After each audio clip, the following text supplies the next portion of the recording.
Long after the Iron Curtain collapsed and China and Vietnam embraced free markets, Cuba's communist system continues. 50 years after the revolution, is Cuba ready for change? A conversation with former Havana bureau chief for the Associated Press, Anita Snow. I'm Maria Hinojosa.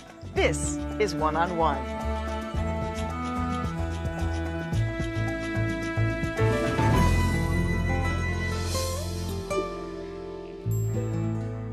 Well, a lot of people find that one of the things why you are such a rock star in international journalism, if you will, is the fact that you, Anita Snow, for 10 years were essentially able to keep your chops as a solid, fact-based journalist, but you were also able to be essentially critical of the Cuban government and stay employed, keep your, your bosses satisfied.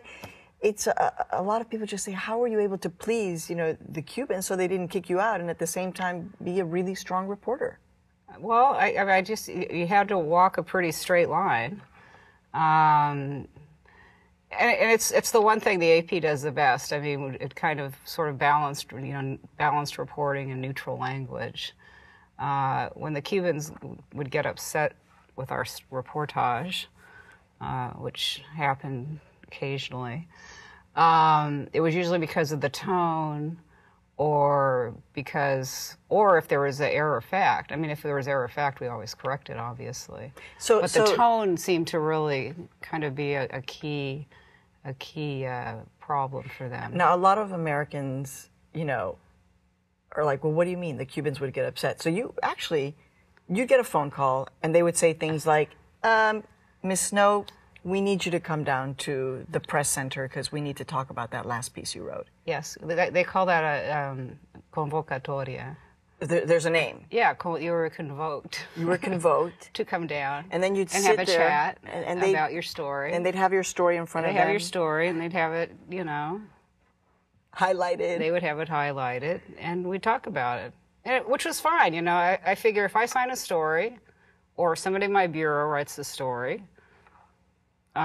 we can talk about it. I mean, I think we have to be responsible for what we sign our name on. So I was happy to talk to him about it. I didn't always agree with them, and if I didn't agree with him, I told him.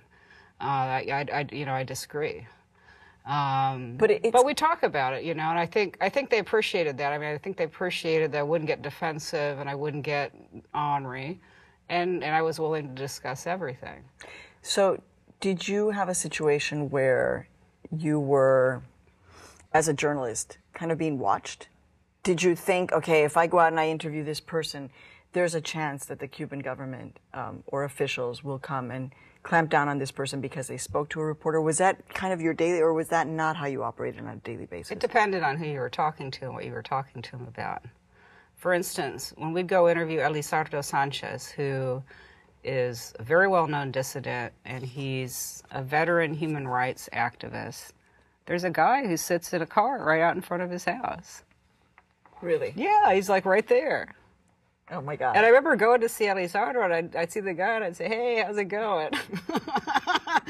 And he would look at me like this, right? But it was really obvious, at least with the dissidents.